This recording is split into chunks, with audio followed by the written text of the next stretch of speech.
sila dari Pancasila, yaitu sila keempat, dengan ini keadilan yang dipimpin oleh hikmat kebijaksanaan dalam masyarakat pengadilan.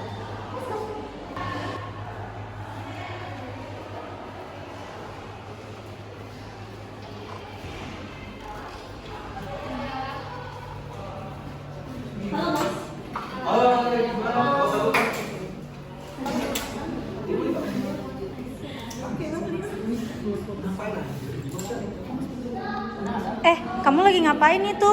Ini nih lagi baca berita tentang kebijakan Pak Saiful untuk menjelaskan alasan perlunya izin donasi bagi bencana. Bencana di mana? Masa lo nggak tahu sih bencana yang lagi cepat sekarang itu loh di Aceh sama di Sumatera. Tapi ya dengan kebijakan Pak Saiful ini, gue setuju dah dengan pendapat dia untuk perlu izin dulu untuk donasi. Kenapa? Karena dengan ada izin, uang yang kita donasikan itu mungkin bisa sampai ke tangan penerima. Apalagi yang kita donasikan itu kan uangnya nggak kecil, bisa sampai miliaran bahkan triliunan. Jadi dengan adanya izin ini ada orang yang bertanggung jawab atas untuk mengelola keuangan ini. Enggak, kalau menurut gue nggak setuju. Karena kan kalau izin waktunya lama gak sih? Apalagi bencana di Aceh Sumatera kan gawat darurat. Kalau misalnya prosesnya lama, nanti dana donasinya jadi terhambat. Tapi kan dengan adanya izin, pihak yang berwenang juga bisa mengelola dana dengan lebih baik nggak sih? Dengan lebih transparan. Apalagi di era sekarang kan banyak banget ya pihak ketiga yang menyalahgunakan dana dengan salah. Dengan adanya izin juga kita tuh bisa lebih bertanggung jawab nggak sih?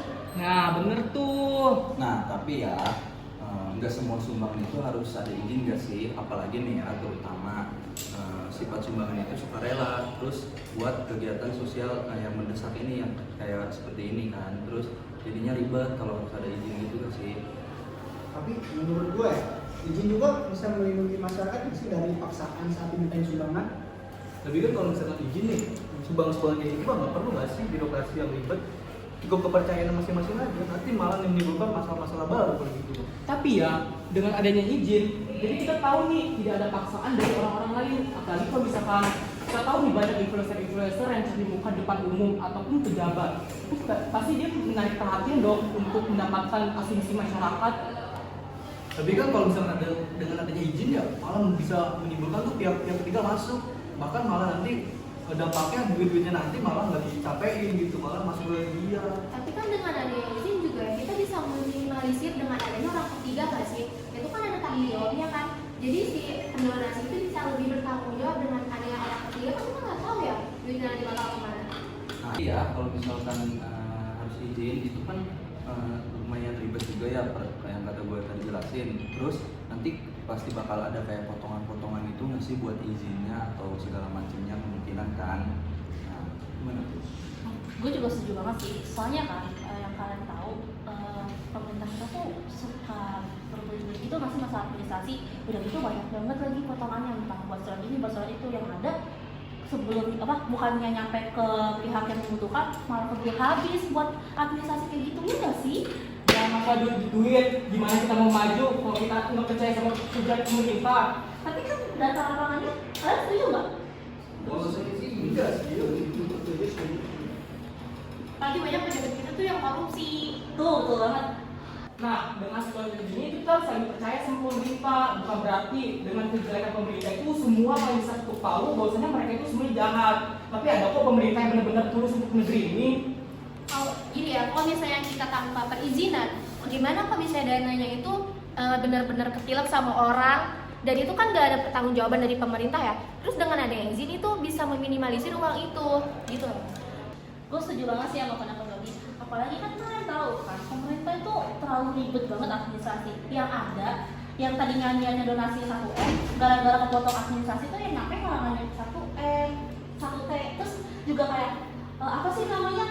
Yang harusnya orang udah itu buat mereka malah kurang nggak sih? Dan kan kalian tahu bakalan ribet banget buat ke tempat bencananya. Gua nggak setuju dengan pendapat lo. Kalau misal terus mau kayak gini, Indonesia kapan majunya? Kadang persepsi pemerintah rakyat menjawab dengan B. Kalau kayak gini kita kapan mau maju? Sementara kita aja sulit untuk percaya sama pemerintah. Dan kita tahu di lapangan, gak semua pemerintah itu kerjanya seperti itu. Ada kok pemerintah yang kerjanya tulus untuk negeri ini. Tapi dengan adanya izin ini juga kan kita bisa meminimalisir kan. Kalau misalnya ada dana yang hilang, siapa yang bakal tanggung jawab? Kalau misalnya ada izin yang tanggung jawab kan pemerintah. Kalau nggak ada izin, ya yang tanggung jawabnya siapa? Emang bakal tanggung jawab sendiri? Betul tuh. Betul apa tentang izin kayak gitu? Udah kalian ngapain sih bikin hal kayak gitu? Sumbangan kalau misalkan mau izin atau enggak juga, kalau misalkan nggak ada paksaan sama masalah ya aman-aman aja. Kalau misalkan kalian juga mau musyawarah yang baik-baik dan kayak gitu sesuai dengan sila keempat. Nah, bener.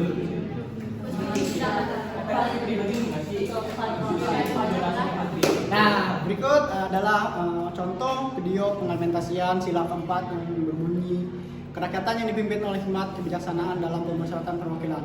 Dan semoga warga Sumatera dan Aceh diberi ketabahan dan kesabaran.